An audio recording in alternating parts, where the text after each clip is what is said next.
On today's show, author and Iranian media personality Mike Mostafavi joins the roundtable to take on the current crisis, Iran's role in it, and the hybrid vehicle. Curious? Stay with us for Tuesday noon, July 18th, 2006.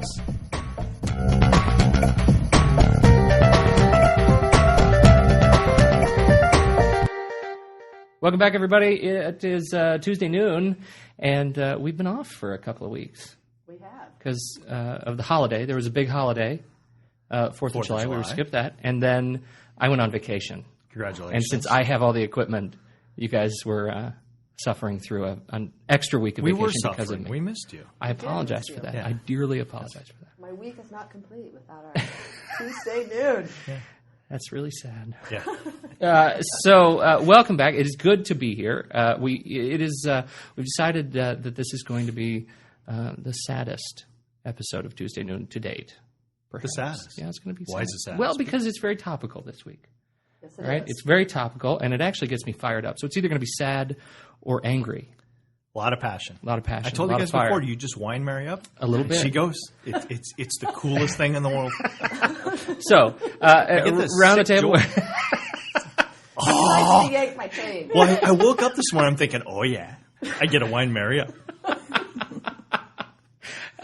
So around the table, I'm Pete Wright, and I have sitting next to me the lovely and talented and fiery Mary Bradbury Jones. Indeed. And across the table from me, the talented and lovely Mr. James Whitley. Or just Mr. James Whitley. James, good to have you. And we have our special guest. Yes, we our do. Very special guest. Our guest today is Mike Mostafavi, and he is a faculty member here at University of Phoenix, as well as the chair for graduate business and IT. And he is here today to talk with us about Iran. So, Mike, why don't you tell us a little bit about yourself? Well, you introduced me very well. I don't really need So that's it? That's all you got? Okay, thanks. Thank you. See ya. Try the veal. Well, I am an Iranian American, of course. I've been here since 1978. When I left Iran, of course, we had a Shah at that time. And I've been busy doing, of course, teaching. And I also have a television program, weekly television program. And I provide news for Iranian radio stations here and also in Los Angeles. Where can we actually find you? If I wanted to go turn the dial, where would I go? Basically, KBOO is on a radio station here, local, and channel 11 on cable, public access. Okay, it's my show, 9 p.m. And it's Saturday called night. It's called My Iran. My Iran. Right. All right, excellent. And we'll put that on the website too. Yeah. Do you have a website? I do have a website, sure. Go on, plug it. Okay, it's basically Iranian.tv. Iranian? Iranian. It's IRAN. Right. IRAN. Right. Okay. I'm confused. Right. Iman. Iman. Right. Iman. Right. It means Excellent. Iran. Means my Iran. Oh. Persian. Oh, okay. Iranian. Okay. Is it in English, or are there dual languages, or is it? No, it's in Persian. In Persian. It's Persian. So you can go to it. Check it out. And that's and about you can look at it. Well, That's the nice. website, Do you know the truth of it is? The website is in English and Persian. Oh, Okay. Oh, that's better. The show is in Persian. The show. So you can watch the show, and that's about where it stops. Exactly. There will be many words and no communication. A lot like this show. Right. Good point. So So we should note, I think, that, to toot Mike's horn here, he is very well known in the Iranian community, particularly in the Pacific Northwest. In a good way. In a good way. Just put that out there. Right. It's Okay. he has not been in time. He's not on the FBI we're all- most wanted list. we're all still Right. sitting around It's the table all with positive, him. Yes. positive Yes. reputation. And you have recently published a book. Exactly. The book is not about Iran, of course. Correct, but- it's about a programming language called Visual Basic. Very And it's cool. actually in English. Sometimes. Most of it. I thought it was, but Your students claim it's not. So that's It great. all looks like Greek. And then one other thing to note about Mike, he is very humble and never toots his horn, but that he also edits music videos that come up out of L.A. Yes, I do that. See, now I didn't even know I that. didn't know that. Right. Check I you do out. that. I've been doing that for many years, actually. Very 6 talented. years, right? Very talented. That's how you paid for the wedding. Exactly. That was one of the things that I used to pay for my daughter's wedding. Excellent. All right. So So you get to see all the videos before they come on TV? You get to see all it? Sure. Huh? Yeah. I brought several of them here. I'll Yeah? show You mean you're going to Sure. hook us up? you're quite a hipster, Jamie Whitley. Well, I am. He's He's a trying to pretend businessman. that He's a businessman. Yeah. 50 cent? Do you have the I got latest? a quarter. 50 cent. Right. Do you have the latest Hillary Duff? Oh. Okay. What were we here to talk about We're today? here to talk about Iran. Yeah, and So- in greater context, though, I mean, it's just what has happened over the last week, over the last weekend. I mean, when I was on vacation, when did it start? I mean, the bombing started. So you're talking about... I'm talking about Lebanon. You're talking about Lebanon, actually. Okay. Yeah. Well, and I think that's part of where this discussion will probably all related. invariably end up, right? Yes. Is we're talking about Iran and party support and the political stormfront that is brewing, the brouhaha, the kerfuffle that is brewing in this whole mess. And what does it mean? What does it mean for the overall picture of the Middle East? What does it mean for our role and who we have aligned ourselves with and Iran's role? And that's really what we're And what isn't we're it looking to fascinating cover. that this uproar has happened at the same time that Iran has been sent to the UN Council for these things of nuclear weapons or power or whatever, and all of a sudden, as soon as that happens, Hezbollah comes across, steals a couple folks. Israel decides they're all upset, and so there's all of a sudden the attention has been turned to something else, and so these other things become kind of back burners. So then you wonder if it's contrived, where does it end, et cetera, et cetera. Well, Iran's name has been actually in this conflict from the beginning. How so? Since Iranian regime, this new Islamic Republic of Iran, has been in power, you hear this accusation all the time, right, from different newspapers, government officials. They accuse Iran that Iran has something to do with this conflict by supporting Hezbollah, by supporting Hamas and other actually parties that are there. Iran, of course, denies that all the time, and they support Hezbollah just from spiritual, aspect. They never ever say that they support them, financially or provide weapons, anything like that. And there hasn't been any proof, for that. Is Iran going to take advantage of this situation? Yes, because that takes away the attention, right, from Iran now to Israel and to Lebanon and the conflict in that area. So that's the end of the story. Actually, has been going on for at least 28 years that this regime actually is in power. So are they really supporting Hezbollah? They are because. But we don't know about money and that kind of stuff. No, we really do not. It always fascinates me. So some kind of terrorism act happens, and they all say, "Oh, well, it was Osama bin Laden and Al Qaeda." How do you know? Right. How do we know? Right. That, well, that prior Iran is to supporting that, Hezbollah? I remember that when there was a bombing in Oklahoma City, I think. That's right. That's right. Do you remember that? That was yes. Timothy McVeigh. McVeigh, right? And the first name, right, before they knew who did it, the first name that hit the public was Iran, right? Maybe Iran was responsible for that. Yeah. So because of that image, Iran is going to be accused, all the time.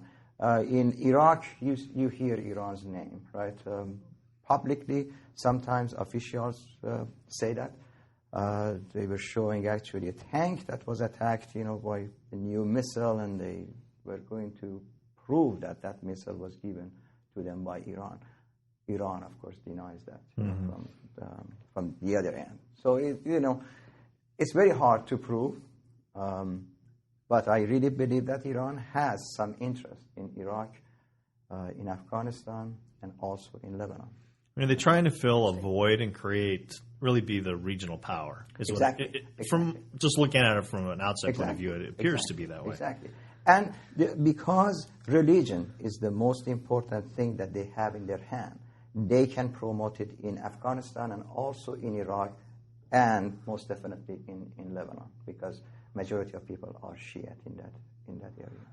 So really the president doesn't have much power. It's the religious wing of the country. The Ayatollah actually says the last word, and he can basically dismiss the president if he wants to. Yes. Very powerful person over there. Right? Interesting quote today, posted just a second ago, Associated Press, in Tehran. No part of Israel is safe in the current fighting with Lebanon. Iran's parliamentary speaker warned Tuesday, referring to the range of guerrilla rockets. A direct quote, "The towns you have built in northern Palestine are within the range of the brave Lebanese children. No part of Israel will be safe." And while the speaker is not among the most influential office bearers in Iran, Haddad Adel's comments call into question the Tehran government's official position that it is not involved in the conflict between Israel and Lebanon. Man. Yes. Yeesh. How do you want to be that guy? Man.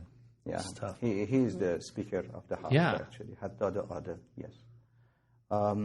As I said, you know, publicly, they support Hezbollah because they believe that they are fighting for the rights. They really believe that that's something that Religious they should. rights. Religious rights, right? Religious, Yeah. right. And then how do you solve that, though? So there is- somebody comes across your border and takes a couple of folks, kills some people, and takes them back and says, "Screw you," and we're going to go hide them and say do whatever that? we want to do. Can we say that? We can say that. You just made us Yeah. explicit. Well, you can always go beep at the right time. And so Israel, of course, decides that they're going to take action. And they probably are justified in a certain respect to do that. But where does that end, and how much action should they take? Well, that's the question, right? And it's just escalating. And Right, because they took out the power plant, so now you have millions of people with no water, no ability to cook And not food. just Hezbollah, Lebanon, right? Oh, yes, So a Lebanon, government that right. recently has formed after the Syrians left and Exactly. has tried to kind of See, establish Be a itself. democracy. Exactly. The thing that I have in mind is Hezbollah is not really representing Lebanon, and most people do not know that. Okay. Yes. So I'm not sure when or where that is going to end, because majority of people do not support Hezbollah. They don't really like this conflict. The same in Iraq. Most people do not support insurgents, right? But it's happening, and that creates problems every day. So solution, I am not really sure, because in 40 some years, they haven't found any solution. And I don't think that in half an hour we can solve that problem here. Okay. So 43 years this has been going on, and there was a time when the Persians were in rule that they were very open to other religions. They were big about respect. There was a great relationship with Israel. Yes. What happened? Well, the Islamic Republic of Iran changed everything that Shah actually created. The Shah was known as a puppet of the United States specifically. And as a result, this government took the opposite direction. Pendulum swung. Exactly. So the Shah was basically publicly, was supporting the United States. He was selling oil to Israel and had a very friendly relationship with Israel. As a matter of fact, I think at the time, Iran was the only country, Islamic country, was selling oil to Israel. Well, Islamic Republic of Iran changed that completely, and made the United States and Israel their enemy. So that's how they are surviving, right? Because they're fear mongers. Exactly. And simply to diss the Shah, for lack of a better term.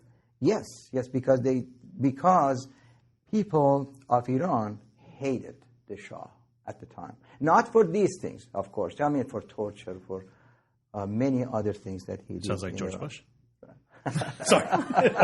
You said it, not me. Now we're explicit.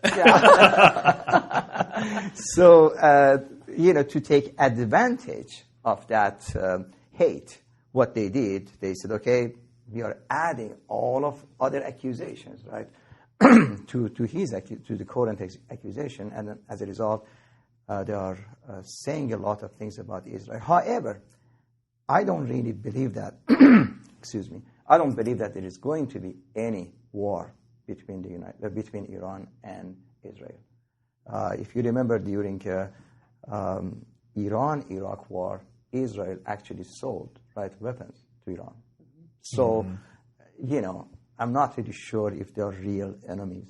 I think it's that Iran is using that to basically stay in power. to become popular among Arab nations. So you create a perception of fear based upon something so that you can stay in power or gain power when you don't have power. Sure. And also go this to is the smaller standoff. countries and say, we'll be there to back you, that kind of thing, and then they start building that. And you see that this standoff with the United States has added to the popularity of the current president of Iran. He's very, very popular in Arab nations because he's... Well, you're standing up, right? Exactly. You're sticking it to the man and going your own way. Exactly. And the situation right now with the involvement of the United States with 2 wars, right, it's very, very difficult to confront Iran, and other countries, of course, Russia and China, they're really backing Iran on this issue. And a lot of financial reasons, right? They have a lot of money involved, oil, all that kind of stuff. China just signed a contract in last September, $100 billion, right, of oil buying from Iran. And Russia is helping Iran for this nuclear facility that they're building. So they are very, very involved financially, as you say, and they don't want that go. So what's Israel going to do with Lebanon? And really, you're fighting a ghost in Hezbollah, right? Because they could be in your... They're not defined. It's not like they all wear the same outfit and hang out in the same place. You're absolutely right. I mean, so what do you do? Well, let's take it back to Iraq. Who are these insurgents, right, that you are looking for, right? Who are they? I mean, they are regular people, right, civilians. You see them in the street at night. They may go and explode, a place. So it's very, very hard. How do you define them? How do you define terrorists? Right. Exactly. Well, wasn't it Reagan that said one person's freedom fighter is another person's insurgent? I think he used insurgent. Well, it really is true. If somebody were in our country... Right, and doing this to us. I'd be an insurgent. Exactly. Yeah, wouldn't bother me at all. So how do you define, and where do you stop? And that's really is where the regional conflict, because Israel seems at this point to be ratcheting it up more and more, and Hezbollah in return, and so it's this tit for tat getting bigger and bigger, and it's. So what about Lebanon? I mean, we know that Hezbollah doesn't really represent them, but are they playing a role in this? What? I seriously or do we think Lebanon truly is some victims? Well, obviously, when there is an explosion and people get killed, right? I mean, we are talking about innocent people who are not involved in this conflict. That is going to create problems. So most likely, Hezbollah recruits all of their staff, right, from these unhappy group of people. So now they're angry and they get more recruits. So they can bring him in. The same thing in Iraq. Absolutely, and, that's what is happening. There is an explosion. Somebody lost 5-6 members of his family. He's going to join. You're going to join, and you're going to get revenge, and you're going to do whatever it takes. Going on. On the top of that, Islamic mosques or churches, whatever you call them, they encourage this revenge all the time. They prepare these people for going and so you tie it to religion, which is this is good, you should do this. Exactly. You're going to be rewarded. You want to be rewarded. So. You will go to heaven. All of the your sins are going to be forgiven, and so you're going to be a new person in heaven, right? So a lot of people do that, and I call it brainwash, and I think it's working. It's worship to them, but to me that's brainwash, and they are very, very successful. There has been many documentary movies showing how they train these people to go and explode themselves, doing all of this stuff, and they are very successful in what they're doing. Is this World War III? Well, our friend Mr. Gingrich thinks it is. Well, it's interesting. I was just looking at that. He can't be the only one who said that. Well, no, it's another quote that from Haddad Adel addressing Washington says, either cut your support for Israel or don't expect peace and compromise in the world. And the crowd responds with chants of death to Israel. Then you get Gingrich as a poster boy for the World War III movement, saying that we've got to be indoctrinating the culture and the media to think of this as World War III, so that we don't lose our, lose the midterm elections. But are you saying that's a bad thing? Oh, I don't think I was saying it I'm was just curious. good or bad. Yeah, I think it's a bad thing. Is this World War III? And again, I don't know. But on one side, you have this.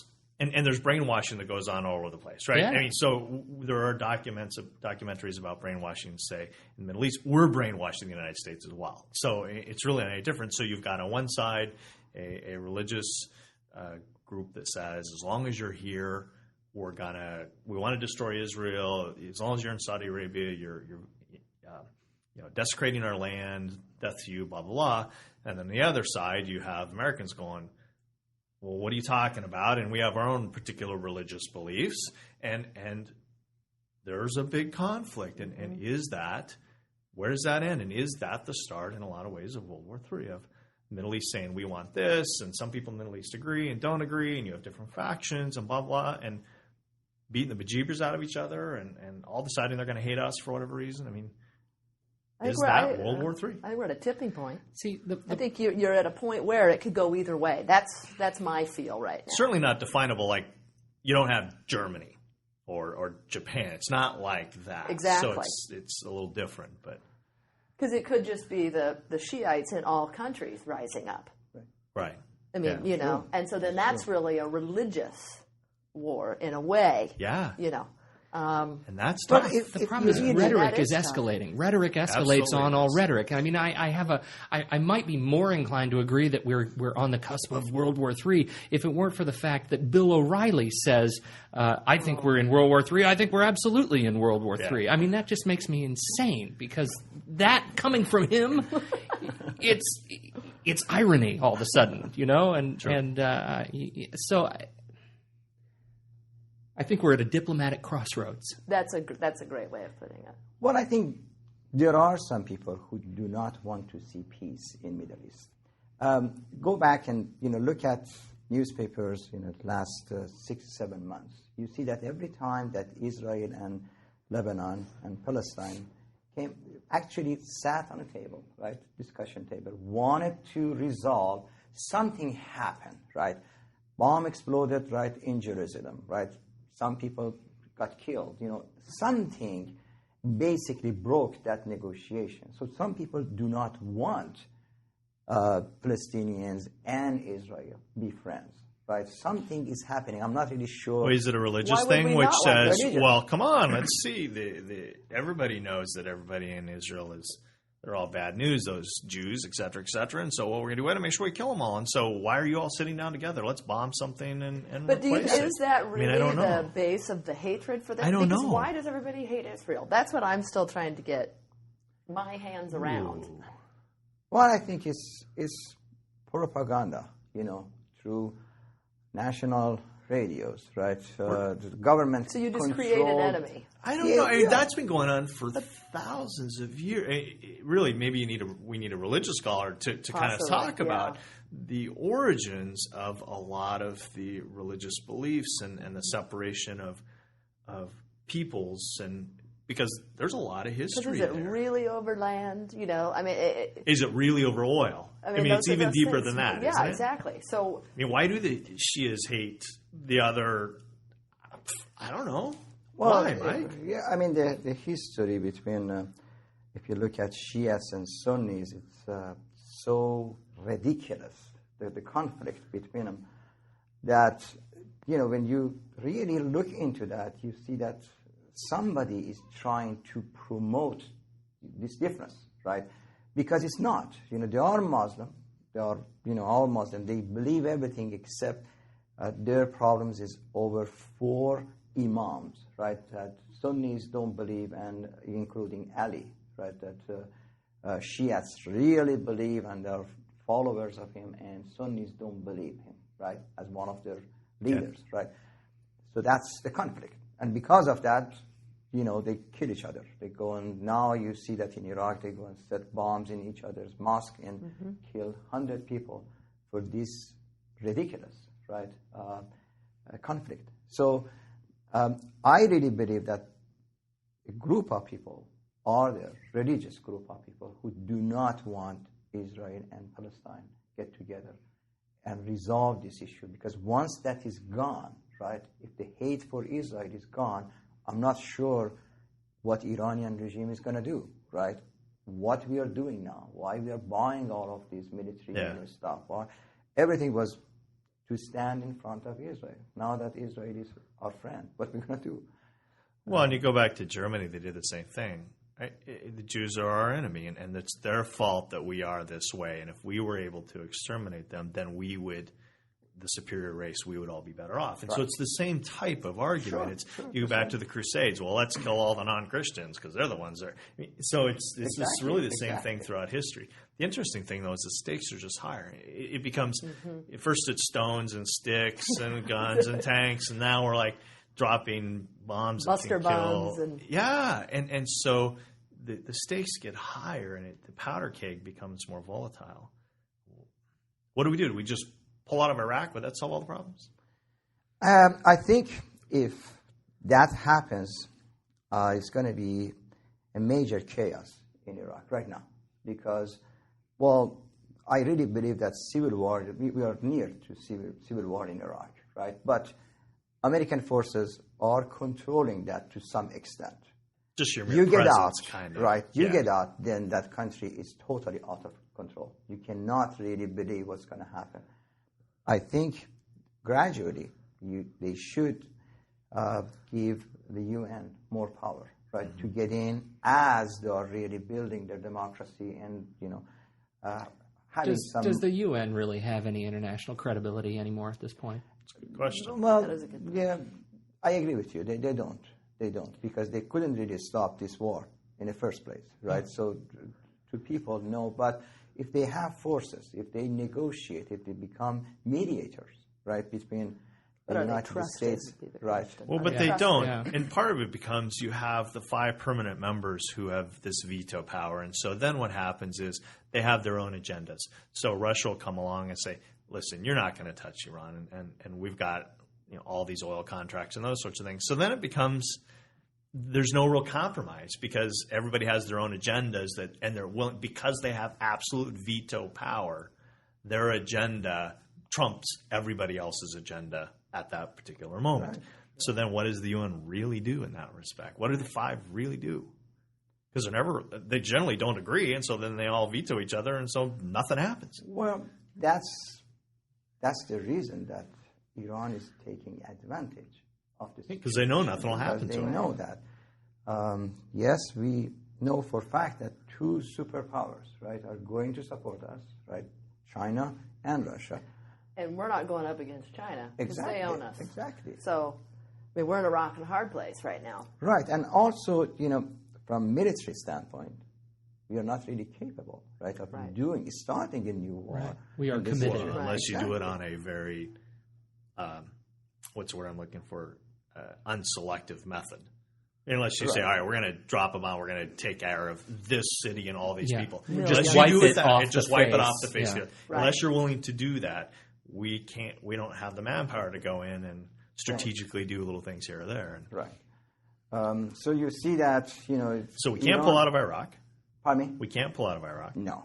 I really believe that if you do Mary. that, no. You told me earlier, pull out. I think you should. But see, I think they're in civil war right now. I believe they're in civil war. When you listen to reporters that are in there, well, first of all, if you ever watch any reporter on the news, have you ever noticed that they're nowhere but their balcony?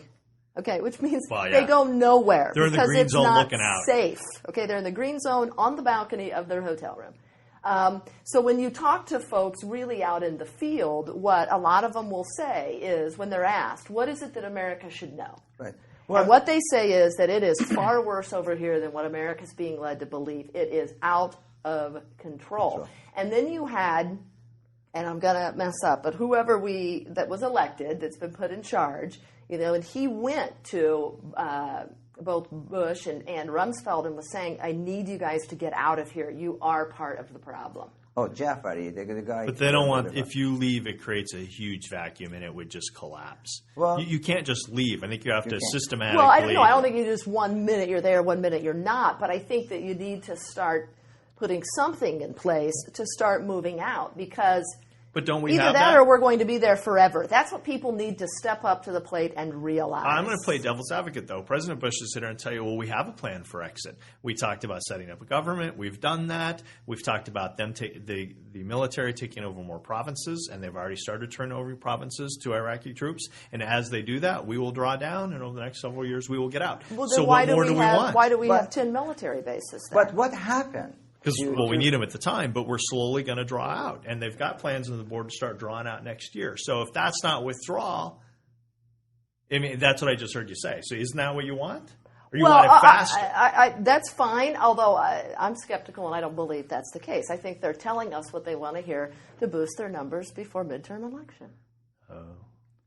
Well, I don't. No, Trump. Yeah. I don't believe them, because I don't see why you go build $1 billion embassy that's going to have over 1,000 employees, we'll never be totally out. We're spending millions and billions to build 10 different military bases. So to me, just like to any Iraqi, what that says is they're not leaving. That's what the Iraqis believe based on our actions. We aren't leaving. I mean, right. Well, the headlines in the past few days was Sunnis now do not want the United States actually to leave. Why? Because prior to that, Shiites did not really get involved in violence acts, right? They didn't really do anything. The Sunnis are the minority, right? Minorities, okay. right. But they used and they were the ones who were in charge. They used to be in charge, exactly, under Saddam, right?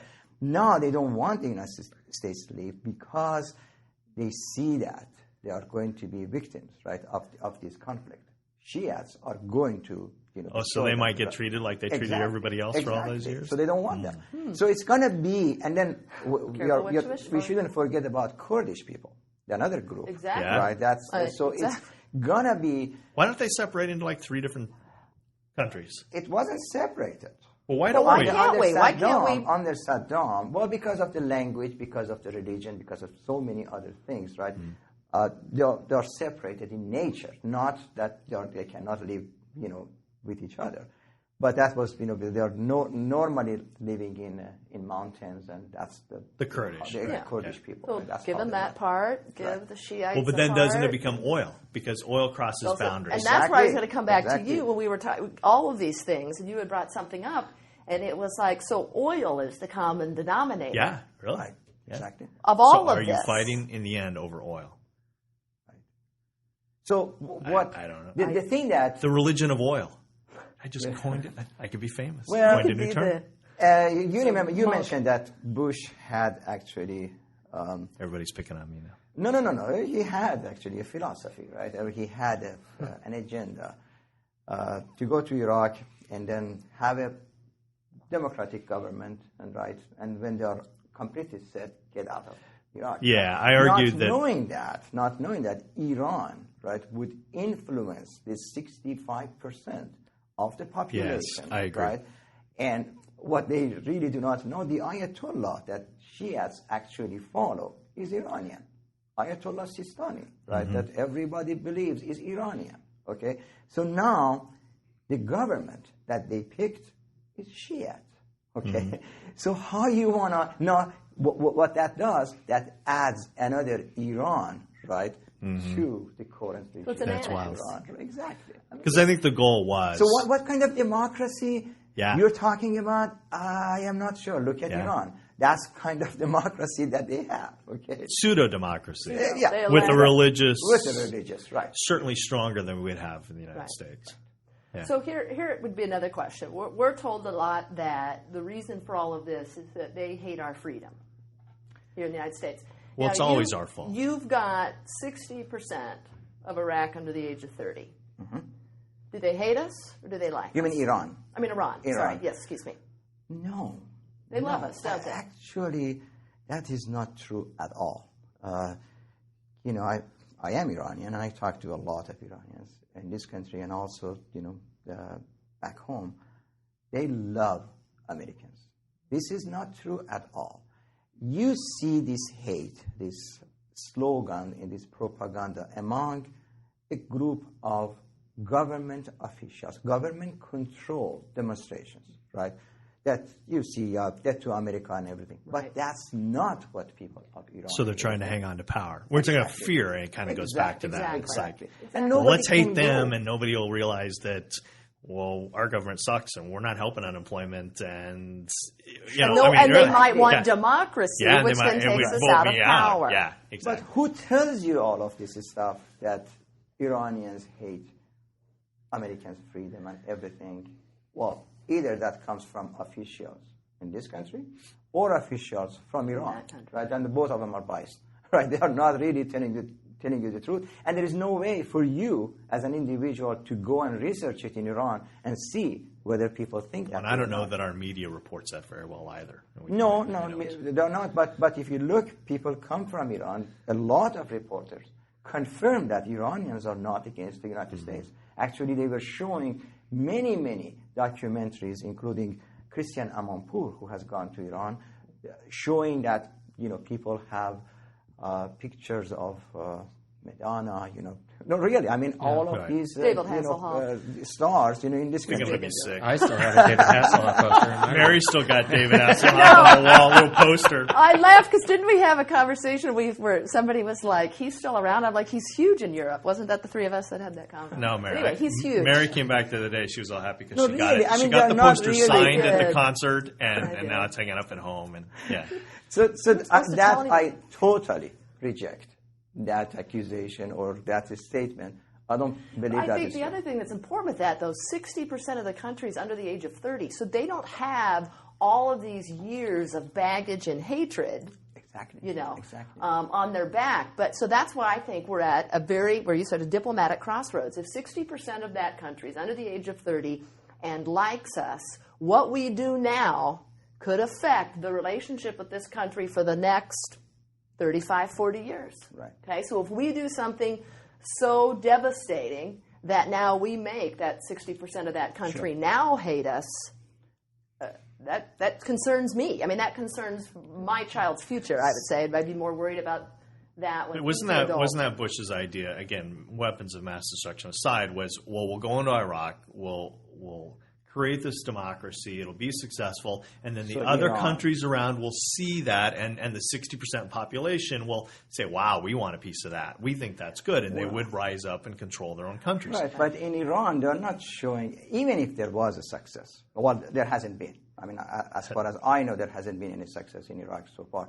But even if that was, do you think that Iranian regime would go and show Allow this. success, you know, in that country? No. What they're showing is the war, people without water, People dying, dying, all of these things. So they are Children taking in the advantage of that, and they're telling Iranian people, is that what you really want? Kind of like the Democratic politicians showing coffins with American flags hanging over it on TV. I don't want to get into politics. Yes, or the guy who's going against Sherrod Brown doing footage of smoke coming out of the tower saying Sherrod Brown supports terrorism. Absolutely. It's all the same thing. It's I mean, that's fear-mongering just to drive as your point horrible. forward. You create extremes to drive your point forward on both sides. And going back to nuclear, you know, power, majority of Iranians were against that because they were afraid of retaliation. They thought that something would happen. But what Iranian regime has done in the past year or two, they have made that a national pride, right, for most young people, that this is your rights. We're not after nuclear weapon at all. We want to have energy. We want to cut, you know, we want to become independent, right? So we don't want to really import any oil from any other countries, and we want to survive. That's why they don't want to have our success here. They hate that we are becoming an independent country. And that idea is sold to a lot of young generations. Well, we do the same thing here. And there's pride in your country, Exactly. right? But does anybody at this table believe that they're not using that technology for weapons and those sorts of things You mean in Iran? in Iran? Yeah, do you believe that? That it's an energy strategy. Well, so far, every single report from independent sources has basically confirmed that they haven't seen any sign. But until the stuff was ripped out and no inspectors were allowed. Do I believe that they're going to do it in the future? Of course. Sure. Yeah, I mean, that's what you do with nuclear power. Exactly. You make bombs. That's what you do. See, if you are threatened, right, if you feel that you are not safe, obviously that is going to be the option for you, right? And knowing this regime, knowing the regime of Iran, I really believe that eventually they're going to go to that. If not already, it will happen. Yeah, it's going to happen. Because so then the big question, the question for our children or children's children is, where are those bombs going to be pointed?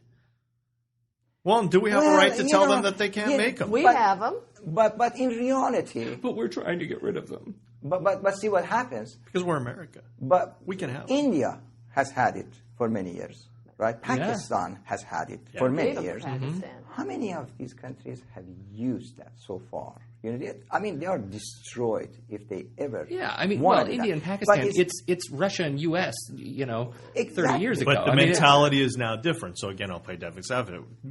Rumsfeld, who's here, would say, "But how many of those people do you see strap bombs to themselves and willing to walk into a crowded shopping mall?" So now it becomes, if I'm a rogue terrorist and I can get a hold of this technology from my country that doesn't really like this other country, and I can strap it to myself and go in, what prevents them from doing that? And is that acceptable to us? And so then it becomes this pushback. And, well, we don't want you to have them. Right. And the country said, well, we have every right to. And I don't know. Because does that give you power? Does that give you oomph when you come to the table for negotiation around everything, you know?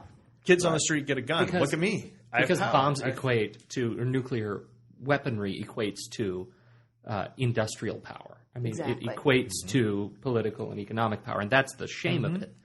That, you know, here yesterday, 20 killed, oil official abducted in Iraq in a suicide bomb, and, you know, how is, 20 people justified differently than somebody strapping a nuclear bomb to his chest and saying, killing 30,000 or a million?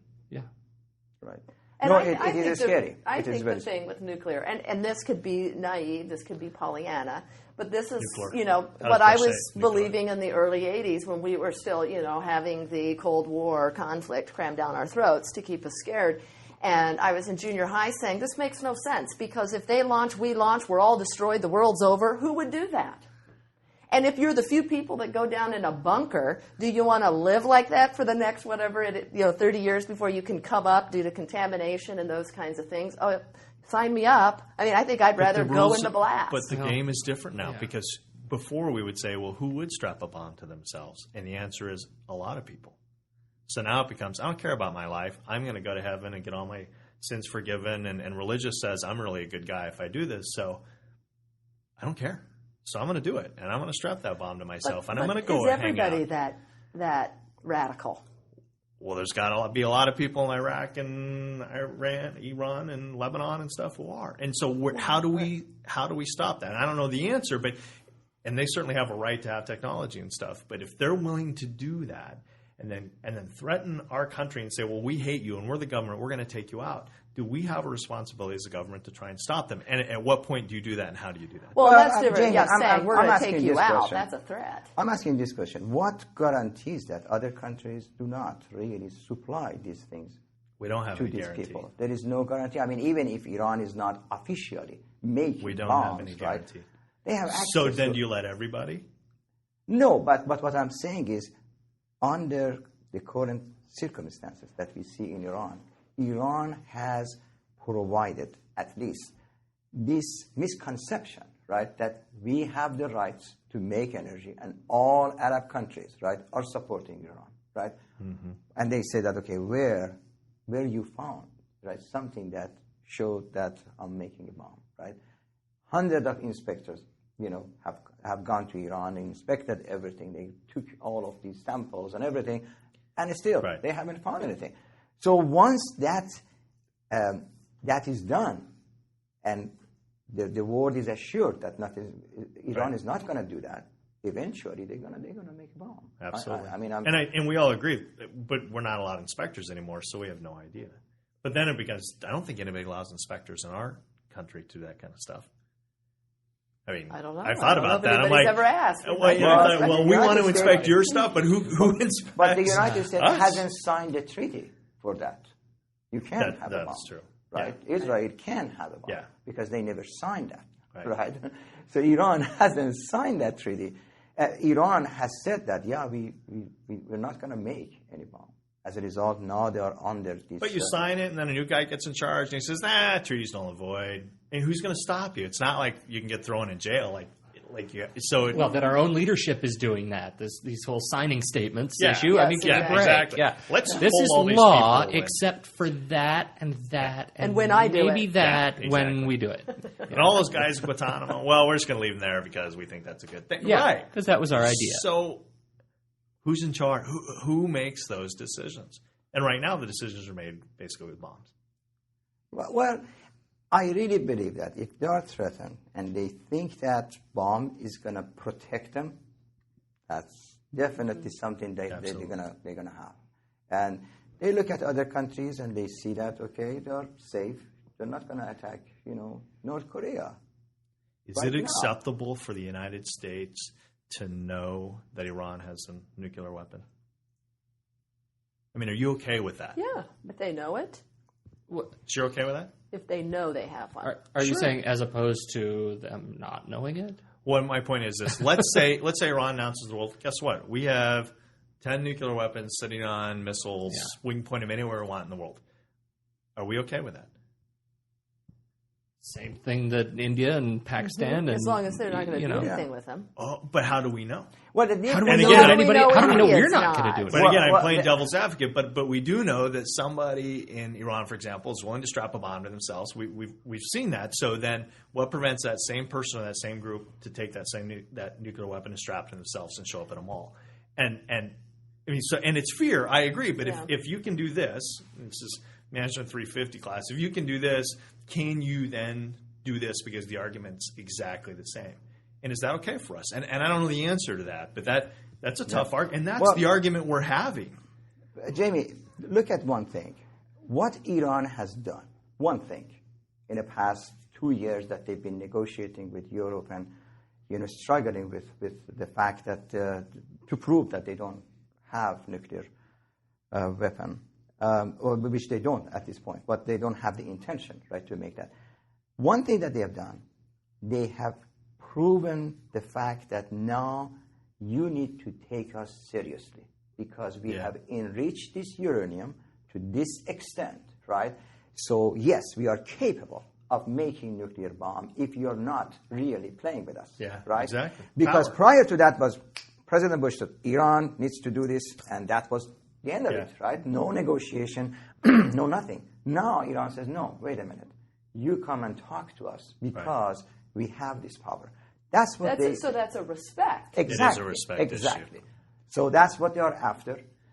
Whether they're going to do that in 10 years, 20 years, making a nuclear bomb, that's possible. I really believe we don't do a very good job of respecting other countries. I think because we think we're arrogant and we think, well, we're going to tell you to do this. Yeah, calling them axis of evil, all of this stuff, then you block your negotiation, route with them because how you want to negotiate with me when you think that we're evil. But again, take that same logic to Palestine that says that Israel doesn't have a right to exist. And so then it's the same argument, right? Exactly. Iran president says that he wants to wipe out Israel's map from the world. I mean what do you do?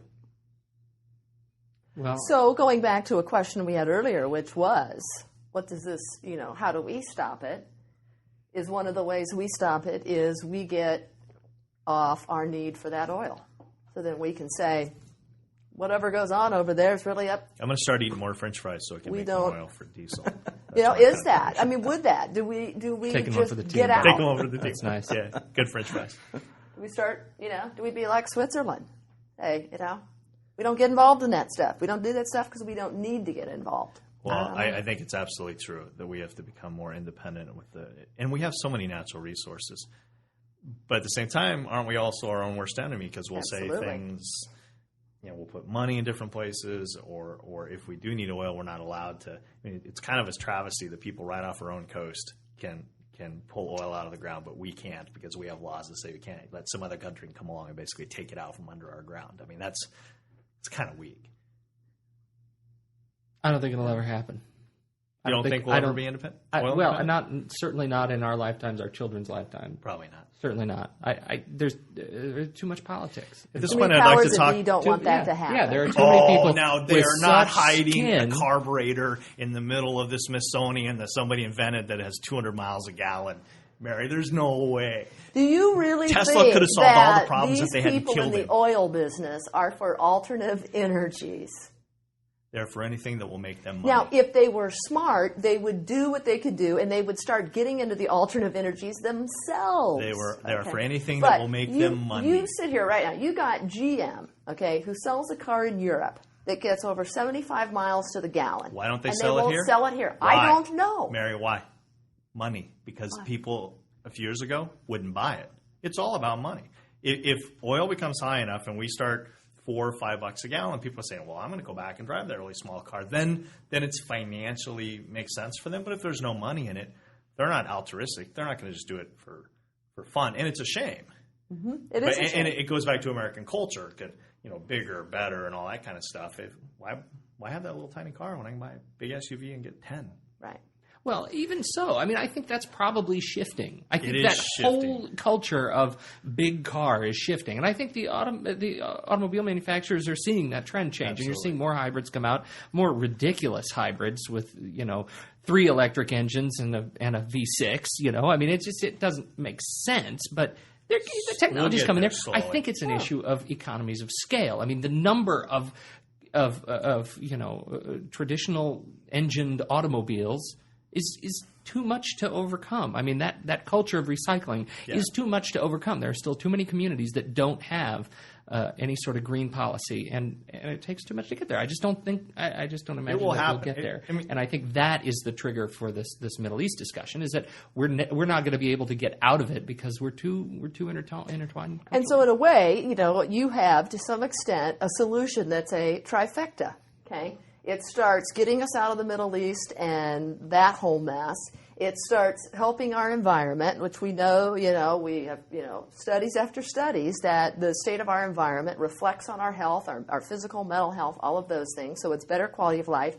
And now you're creating a whole nother industry, which is going to bring about a whole nother set of jobs, a whole nother set of expertise, so you have something that has one solution that has multiple benefits. I don't understand the solution, Mary. The solution of our country starting to say we're going in the direction of alternative energies, we're putting serious money into that, we're cutting back oil, looking at our CEOs of these oil companies and saying these profits that you are making are insane. Okay. You know what? I think you make too much money. So. You can't do that. Well, but I agree at the price gouging, then you have British Petroleum who sat and went around, bought all of the propane that they could get their hands on, held it back from the market for 2 weeks to skyrocket the prices. Absolutely. They're doing this, okay? They were hoarding oil, which is, But Mary, how's that different than any other business? I mean, I'm not disagreeing with you, but it's no different than a store in a town who's really the only one for 50 miles and they charge more money because they can get away with it. But are the repercussions of those actions resulting in the magnitude of what we have now? So in that case, I get in my car and I drive 30 miles to the next town to go to Walmart. I mean, that Right. there's not a huge detriment Right. to me when the hardware store does some price gouging. In this instance, we are seeing hardships on people because of what they're doing. So then, I think that's where the difference is. So then an economist would tell us that the answer is all things being equal, the consumers will eventually decide. So as oil prices go up, then the demand for new technology and cleaner energy and et cetera, goes up. So that at some point there's a tipping point for that. Oh, exactly. And we say government, you have to put more money into this. Oil companies, this is not acceptable, blah, blah, blah. I always struggle when we talk about people making too much money or whatever because you don't want the government to do punish people for being successful. But at some point, consumers have to make the decision to say, this is okay and this is not okay. I read some study at one point that talked about where they predicted that consumers would start doing that really more wholeheartedly was at $4 a gallon. Because then the pain was high enough to say, no more. We can't do this anymore. And they start voting with their pocketbooks and where they put their money and all that kind of stuff. And then you start seeing that shift. But I don't think we're there. It's going to get worse before it gets better, I bet. Well, that's the trick. That's the trick. I mean, even at $3 a gallon, the way things swing, we're not 2 weeks away from $4 a gallon. You know? No, exactly. It's going to take time. It's going to take time. Exactly. Okay. Exactly. So what's the moral of this story? Reduce, reuse, recycle? Eat more French fries. Eat more French fries. I think look at the big picture. Yeah. I think that's a big lesson. It's a complicated world. Haven't we proven that? It's complicated. And you have to tread lightly in everything. Not just at home, but diplomacy and everything and respect, and it's a small, complicated world. Well, and that's the trick. And we we are definitely not international political scholars. I think it behooves all of us to be more aware of what is going on over there, more aware of the political web that is going on over there, because that's what allows us to make decisions in the voting booth. And not just take things at face value for whatever you're told. Right. Exactly. Especially by Bill O'Reilly. Yes, and please do not watch Bill O'Reilly. Bill Irony. You can watch all the news you want and all the good news you want as long as it's Fox. Well, Bill O'Reilly's ratings dropped 40%. That's right. Mm-hmm. That's right. They have? Yeah. Why? The pendulum swings. Pendulum swinging. He's dropped 40%. Hannity has dropped. I don't remember what his was. Fox has dropped quite a bit. Just in general. But well. And the only one that went up was Keith Olbermann. And Rush Limbaugh gets good Viagra. Limbaugh's dropped too. Limbaugh's dropped too. You know. Pendulum swings, does it not? The pendulum swings. And on that note, thank you, Mike, for sitting down at the round table. Very educational. And again, to refresh for the audience, where can we find you? Channel 11. Channel 11, right. KBOO. And KBOO on Sunday morning from 11:45 to 12. All right. And 9 p.m. on Channel 11 for television show from 9 to 10. All right. And Iranian. TV, exactly. An international star. International star Mike in our midst. Excellent. Jamie, thank you. Thank you. Mary. Thank you. Thank you. It was Thank great. you, Mary. Good talking to you guys. I love talking to you. I love talking to Jamie, too. He's coming to my side over time, I can tell. She's like my sister. Give me a break. The wayward sister that you're trying to bring home. What back you can't to the see road. is Jamie pulling Mary's hair and the scratching. All right. Thank you, everybody. And we're out of here. She bit me. We're out.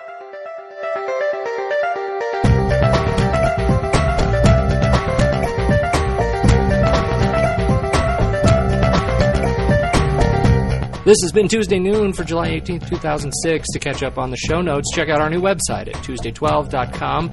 And don't forget to send us email at Tuesday12@gmail.com. See you next week on Tuesday Noon.